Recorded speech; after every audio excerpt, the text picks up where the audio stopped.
Ontem nós mostramos aqui no NATV as histórias de 2 vendedores de espetinhos que se profissionalizaram e montaram uma microempresa e se deram muito bem. Isso, estão ganhando um bom dinheiro. E para incentivar novos empreendedores, a gente vai te ensinar como investir na venda de espetinho com planejamento e orientação dos consultores do Sebrae. O repórter Bruno Fontes está com eles e ele vai dizer para a gente, né? Qual que é o primeiro passo, Bruno? A gente escolhe o local, a gente compra equipamento, compra produto. Qual a dica que você dá para a gente de início? Boa tarde.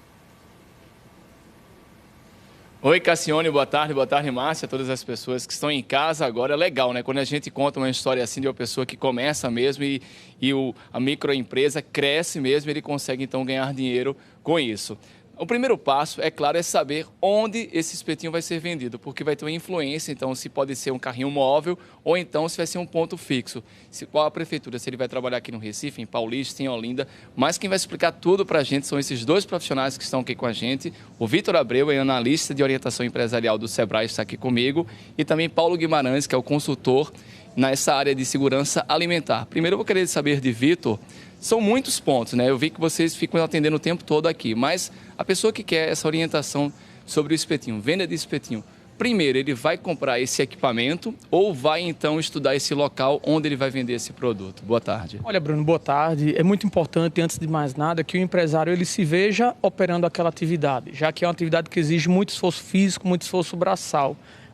Então, após essa reflexão, é importante que ele visualize um ponto e para esse tipo de negócio tem que ser um ponto de muito movimento, principalmente para esse tipo de alimento, muitas vezes um movimento noturno, e que também ele pense no equipamento e no planejamento dele financeiro, de quanto ele vai investir naquele negócio. Então, algumas estimativas apontam em um investimento a partir de R$2.000, podendo chegar até em R$10.000. E assim, por exemplo, se ele quer se profissionalizar com isso, nesse ramo, ele tem que comprar bons equipamentos, porque senão não vai durar, né? A gente sabe que é móvel, a pessoa às vezes vai para uma praia, um grande evento, ele tem que ter essa consciência. Isso. E aí, Bruno, o que a gente percebe hoje em dia, muitas vezes o empresário, ele priorizando a redução do custo dele, visando maior lucro.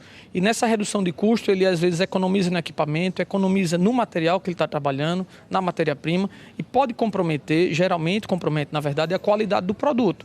Então percebemos vários empresários atuando muitas vezes próximos uns aos outros e todos com as mesmas características de produto, sem que tenham diferencial e sem que tenha uma qualidade realmente que chame a atenção do cliente. Ele consegue, esse ramo já é bem explorado, mas ele consegue, buscando essa orientação de vocês, tem um diferencial nessa venda? Isso. E o diferencial, Bruno, na verdade, o poder de criação do empreendedor ele é muito vasto, desde que ele busque isso. Então, ele pode fazer uma combinação diferente. No caso do espetinho, ele pode trabalhar com molhos diferenciados que os outros não ofereçam. Então, é um universo bem impossível de ser explorado, mas que ele tem que parar e refletir sobre isso. Vitor, fico aqui, deixa eu voltar agora para Paulo Guimarães, que eu queria que você explicasse. Sua área forte mesmo é segurança alimentar. Primeiro, a gente fala sempre da licença e da vigilância sanitária. E também, para ele conseguir isso, ele tem que ser um microempreendedor individual.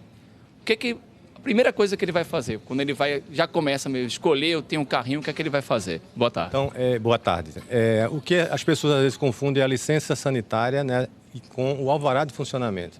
Então, a licença de funcionamento é dada pela vigilância sanitária e o alvará pela prefeitura.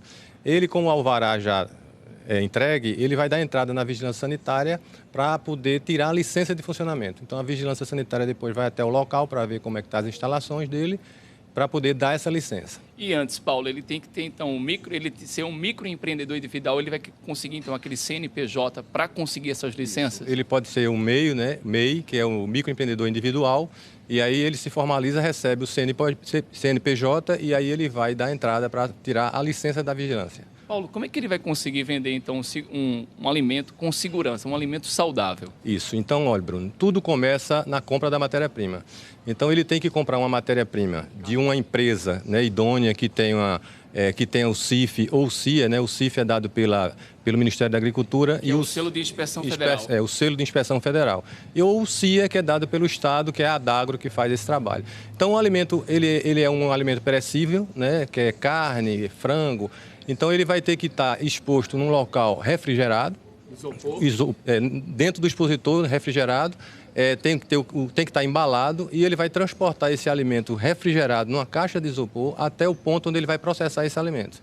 né? Então tem que ter todo esse cuidado. O alimento tem que estar, obviamente, embalado, né? E identificado com o selo, né?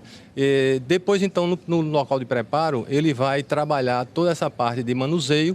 Então ele tem que estar devidamente uniformizado, ele vai ter que ter touca, né? Vai ter que colocar o uniforme, certo? Então, assim, e todo esse trabalho que é feito, a gente tem um curso aqui no Sebrae que as pessoas interessadas podem ligar para o 0800 570 0800 e aí se informar dos dias do curso. É um curso de segurança alimentar que vai ser oferecido agora do dia 10 ao dia 14 de novembro, das 6 da noite às 10 aqui no Sebrae. Esse telefone que Paulo passou, a pessoa faz a inscrição, vai ter que pagar uma taxa e ele vai, claro, receber todas essas orientações.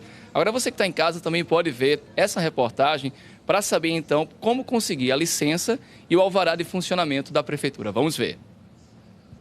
Os documentos necessários são requerimento de licença a ser preenchido na Vigilância Sanitária, CNPJ, cópia do alvará de localização emitido pela Prefeitura, atestado de regularidade do Corpo de Bombeiros, atestado de saúde dos funcionários. Também precisa pagar uma taxa na Vigilância Sanitária que custa a partir de R$ 400, dependendo do local e do tamanho do estabelecimento.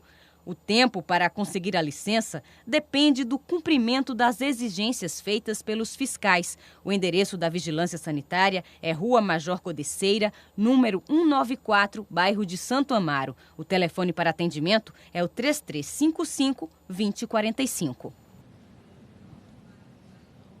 Olha, isso vale para o Recife. A gente também tem que explicar o seguinte, que no momento a Prefeitura do Recife ela não está concedendo essa autorização para a pessoa, então, vender no carrinho, né? Ser móvel, um vendedor ambulante.